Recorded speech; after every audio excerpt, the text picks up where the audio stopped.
ఇది మనకి advocate act వేరే యాక్ట్ అండి. సింపుల్గా చెప్తాను, అది ఎక్కువగా చెప్పకుండా. ఫస్ట్ దాని మీనింగ్ ఇవన్నీ మనకు చెప్పాడు. ఓకేనా.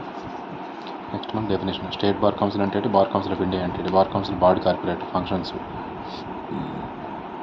ఇండియా కోసం. తర్వాత మెంబర్షిప్ ఇన్ ఇంటర్నేషనల్ బాడీస్, తర్వాత terms of state, constitution disciplinary committees, constitution legal aid committees, తర్వాత ఏమో లీగల్ ఎయిడ్ కమిటీ అంటే అవి కాన్స్టిట్యూషన్ కమిటీ, తర్వాత డిసిప్లినరీ కమిటీ, ట్రాన్సాక్షన్ బిజినెస్ అని చెప్పి డిస్క్వాలిఫికేషన్ మెంబర్ బార్ కౌన్సిల్. ఈ బార్ కౌన్సిల్ ఎవరైనా డిస్క్వాలిఫై ఎలా అవుతారు, స్టేట్ బార్ కౌన్సిల్ అంటే ఏంటి, అకౌంట్స్. ఇప్పుడు ఇవన్నీ ఉన్నాయనుకోండి, ఇది మొత్తం అకౌంట్స్ ఆడిట్ చేయాలి కదా, ఇది ఎవరు చేస్తారో ఈ లోకల్లో చేసి సుప్రీంకోర్టు పంపిస్తారు. ఇది మొత్తం అందులో చెప్తాడు మనకి.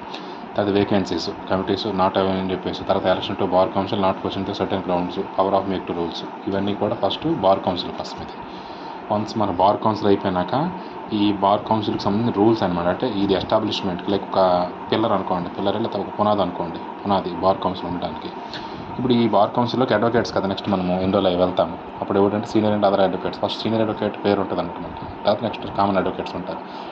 State bar council maintain the roll of advocates. మొత్తం స్టేట్ ఏదైతే స్టేట్ బార్ కౌన్సిల్ వాళ్ళ మొత్తం లిస్ట్ ఉంటుంది అనమాట మనకి. ట్రాన్స్ఫర్ ఆఫ్ నేమ్స్ ఉంది 1 రోల్ టు another రోల్. ఒక స్టేట్ నుంచి ఇంకో స్టేట్కి మనం ఇక్కడ మారుతాం అనుకోండి. ఫర్ ఎగ్జాంపుల్ ఆంధ్రాలో మనం రిజిస్ట్రేషన్ అయ్యాం. అయిన తర్వాత ఫర్ ఎగ్జాంపుల్ మనకి ఎక్కడికైనా తెలంగాణలో ఎక్కడైనా వెళ్దాం అనుకుందాం అనుకోండి. అక్కడ అప్లికేషన్ పెట్టాలి ఏపీ పవర్కి. పెడితే అప్పుడు దాన్ని మనకి తెలంగాణకి మారుస్తారు మనకి. ఓకేనా. స్టేట్ బార్ కౌన్సిల్ అంటే అది ఎన్ని నెలలు 90 డేస్ అంత పీరియడ్ ఉంటుంది మనకి. అది చూస్తే అర్థమవుతుంది. తర్వాత state bar council and the copies to roll advocate to the bar council of India. ఈ స్టేట్ ఏదైతే ఉందో మన లిస్ట్ మొత్తం ఎవరికి పంపిస్తారు, బార్ కౌన్సిల్ ఆఫ్ ఇండియా సుప్రీంకోర్టుకి పైకి పంపిస్తుంది అంటే మనకి. అది సుప్రీంకోర్టుకి. ఓకేనా, ఢిల్లీకి. తర్వాత special provisions enrolment certain supreme court advocates. ఈ సుప్రీంకోర్టు అడ్వకేట్స్ సంబంధించిన సెక్షన్స్ ఇందులో ఉంటాయి మనకి. Dispute regarding seniority. ఇప్పుడు ఒక ఇద్దరు సీనియర్లు ఉన్నారు అనుకోండి, ఇద్దరు సేమ్ డేట్లో జాయిన్ అయ్యారు. నేను జాయిన్ నాకు ప్రమోషన్స్ కావాలి, ఇద్దరు గొడవ పడారు అనుకోండి. అప్పుడు ఏం చేస్తుంది, హైకోర్టు సుప్రీంకోర్టు అది నిర్ణయిస్తుంది. వీళ్ళు మరి చెప్పడానికి ఏముండదు అనమాట మనకి. తర్వాత సర్టిఫికేట్ ఆఫ్ ఎన్రోల్మెంట్, మనం ఎన్రోల్మెంట్ అయ్యాం కదా, దానికోసం ఎలా ఏంటి అని చెప్పేసి. Right of pre audience. తర్వాత persons who may be admitted advocate in the state రోల్లో ఎవరు ఎలా అడ్వకేట్ అవుతారని చెప్పేసి ఇది అడ్వకేట్స్ అని చెప్పడం. డిస్క్వాలిఫికేషన్ అనమాట. ఎన్రోల్మెంట్కి ఏ క్వాలిఫికేషన్స్ ఉంటే మనము దానికి అర్హులం కాదని చెప్పి నెక్స్ట్ అదొక సెక్షన్ చెప్పడం. నెక్స్ట్ వచ్చేసరికి authority whom application enrolment may be the made అని చెప్పేసి authority to whom applications enrol may be the made. ఇది నార్మల్గా ఉంది. తర్వాత disposal of application admission in advocate. తర్వాత నెక్స్ట్ వచ్చి power to remove the names of another roll. ఏదైనా advocate roll నుంచి రిమూవ్ చేయాలంటే అది ఏం చేయాలి ఏంటనేసి. Application once refused not to enter in another bar council. ఒకసారి ఒక బార్లో మనకి రిజెక్ట్ అయిపోయిందంటే ఇంకో బార్లో మనం పెట్టకూడదు. అవి ఎలా ఏంటి, ఎందుకు రిజెక్ట్ చేస్తారని రీజన్స్ ఇవి.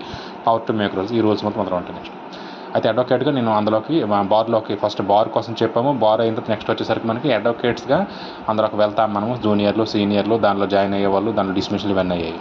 ఇప్పుడు ఎలా ఏంటంటే ప్రాక్టీస్ ఎలా చేయాలి, మనం ప్రాక్టీస్ ఎలా చేస్తాం. Advocate be only recognised class అంటే రికగ్నైజ్డ్ క్లాస్ అంటే ప్రాక్టీస్ ఆఫ్ లా ఒకటి. Right of advocates of practice.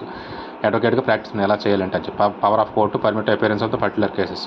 కొన్ని కేసులకు మనం ఎలా దానికి కోర్టు ఉంటుందని రూల్స్ అనమాట అవన్నీ. తర్వాత అడ్వకేట్స్ అలోన్ ఎంటర్డ్ అంటే ప్రాక్టీస్ సింగిల్గా మనం ప్రాక్టీస్ చేసుకోవచ్చు. లేదా power of high courts to make rules. ఈ రూల్స్ మొత్తం ఎవరికి ఉంటాయి మనకి, హైకోర్టుకు ఉంటాయి అనమాట. Next conduct of advocates.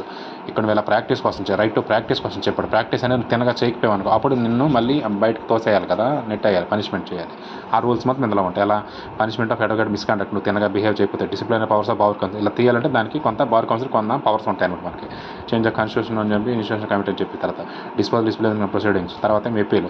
ఒకవేళ ఇక్కడ నిన్ను ఎవరైనా డిస్మిస్ చేసినట్టు అంత తప్పు లేదు, ఎవరైనా అందరూ నీ మీద నెపం పెట్టి బయటకు తోసేసారు నిన్ను. అయ్యా ఏం జరగలేదు, అయ్యా నేను తప్పు చేయలేదని చెప్పి ఎంపీలు పెట్టుకోవచ్చు. ఎవరికి పెట్టుకోవచ్చు, బార్ కౌన్సిల్ అయ్యండి. ఈ బార్ కౌన్సిల్ ఎక్కడికి వెళ్తుంది, ఇది సుప్రీంకోర్టుకి వెళ్తుంది అనమాట మనకి. ఓకేనా. ఈ రెండు ఆ సెక్షన్స్ అనమాట మనకి. అప్లికేషన్స్ ఆఫ్ సెక్షన్ 512 లిమిటేషన్స్ అని చెప్తే. Stay of order. ఇప్పుడు ఇక్కడికి వెళ్ళిన తర్వాత ఒక ఆర్డర్ ఇచ్చింది అనుకోండి, స్టే ఆఫ్ ఆర్డర్ కోసం ఇందులో ఉంటుంది మనకి. తర్వాత alteration of the roll of advocates. తర్వాత నెక్స్ట్ వచ్చి power of disciplinary committees powers. తర్వాత power of bar council of India to other committees. తర్వాత cost proceedings before the disciplinary committee. దీనికి సంబంధించిన కాస్ట్లు ఎలా ఉంటాయి అంత అని చెప్పేసి review of the orders disciplinary committees. ఇదంతా కూడా ఈ సెక్షన్ మొత్తం ఇది ఉంటుంది అనమాట మనకి. ఓకేనా. నెక్స్ట్ మిస్లీడెన్స్. ఇందులో ఏంటిది, పెనాల్టీ ఫర్ ఇల్లీగల్ ప్రాక్టీస్. ఇప్పుడు ఇక్కడ ప్రాక్టీస్ చేయడానికి కోసం ఇది రైట్ టు ప్రాక్టీస్. అడ్వకేట్గా ఇందులో రిజిస్ట్రేషన్ అయ్యావు, నువ్వు ప్రాక్టీస్ చేసావు, తప్పులు చేసిన సమయాన్ని ఇందులో ఉంటాయి. అసలు ఏమీ లేకుండా నువ్వు ఇల్లీగల్ ప్రాక్టీస్ చేస్తే అప్పుడు దీనికి క్లియంట్ అని చెప్పేసి ఇందులో ఉంటాయి miscellaneous. Power to frame the publish and list of tots. తర్వాత financial assistant of state bar council. వీళ్ళు డబ్బులు ఇవన్నీ కావాలంటే ఎవరు ఇస్తారంటే రిసిప్రోకర్. తర్వాత indemnity against of legal proceeding. Power of review. Power to give directions ఎలా ఇస్తారంటే ఇది వచ్చేసరికి general powers of the bar council of India to make rules. కామన్గా దీన్ని మనం ఏమంటాము, స్టాండర్డ్ ప్రూఫ్ ఆఫ్ కండక్ట్. అంటే మనం ఎలా ఉండాలి, బట్టలు వేసుకోవాలి, మనం ఈ కోర్టుకు ఎలా వెళ్ళాలి, ఈ రూల్స్ మొత్తం అన్నీ కూడా ఈ బార్ కౌన్సిల్ ఆఫ్ ఇండియా ఏదైతే ఉందో మేక్ రూల్స్ చెప్తే జనరల్ పవర్. ఆ పవర్ కోసం చెప్తాను మనకి. Power of the central government make rules. తర్వాత వచ్చేసరికి పవర్ ఆఫ్ ద రిపీల్స్, ఇవన్నీ కూడా నార్మల్ ఇవి వచ్చేసరికి టెంపరీ ట్రాన్సాక్షన్ ప్రొవిజన్స్ అనేవి అనమాట మనకి. అంటే ఒక్కొక్క election of state bar council elections అనేవి స్టేట్ బార్ కౌన్సిల్ ఎలా జరుగుతాయి మనకి.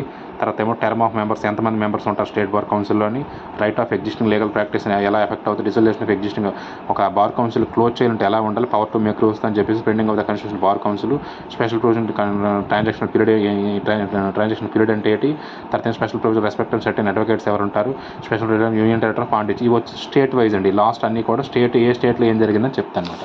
ఇంకోసారి మీకు రివిజన్ చేసి చెప్తా చూడండి. అడ్వకేట్ బార్ యాక్ట్లో ఫస్ట్ వచ్చేసరికి బార్ కౌన్సిల్ కోసం చెప్తాడు, బార్ కౌన్సిల్ ఎలా మనకు ఫామ్ అవుతుంది ఏంటి అని చెప్పి చెప్తాడు. సెకండ్ వచ్చేసరికి బార్ కౌన్సిల్ అయినాక నెక్స్ట్ ఏం చేస్తావు, నువ్వు అందులో అడ్మిట్ అవుతావు బార్ కౌన్సిల్ ఒక అడ్వకేట్గా. అడ్వకేట్ అయ్యి సీనియర్లు ఉంటారు, జూనియర్లు ఉంటారు, ఇవన్నీ కూడా అందులో అయిన తర్వాత నువ్వు ప్రాక్టీస్కి మొదలు పెడతావు. తప్పుగా ప్రాక్టీస్ చేసావు అనుకో అందులో నేను బయటకు నెట్టేస్తారు. ఆ బయటకు నెడితే నువ్వు బయటకు రావు కదా, మళ్ళీ ఒక తప్పుగా కాకుండా రైట్గా ఉన్నావు, నువ్వు తప్పు అని చెప్పి ఎవరో చెప్పు, అప్పుడు మళ్ళీ దానికి అప్పీల్ పెట్టుకోండి. ఇవన్నీ ఈ ప్రొసీజర్ అందులో ఉంటాయి. ఇది అయిపోయిన తర్వాత అసలు నువ్వు అడ్వకేట్గా నువ్వు అసలు రిజిస్ట్రేషన్ అవ్వలేదు, కానీ అన్నాథరైజ్గా జాయిన్ అయ్యావు. అప్పుడు ఇల్లీగల్ ప్రాక్టీస్ అంటే ఏంటి, దాన్ని నువ్వు ఇల్లీగల్ ప్రాక్టీస్ లో ఉన్నప్పుడు నీకు ఏ శిక్షలు పడతాయి అని చెప్తావు. జనరల్ రూల్స్ అన్నీ ఉంటాయి ఇందులో మనకి. తర్వాత కొన్ని ట్రాన్సాక్షన్ రూల్స్ అని బార్ కౌన్సిల్కి దానికి సంబంధించినవన్నీ కూడా ఇది అడ్వకేట్ యాక్ట్.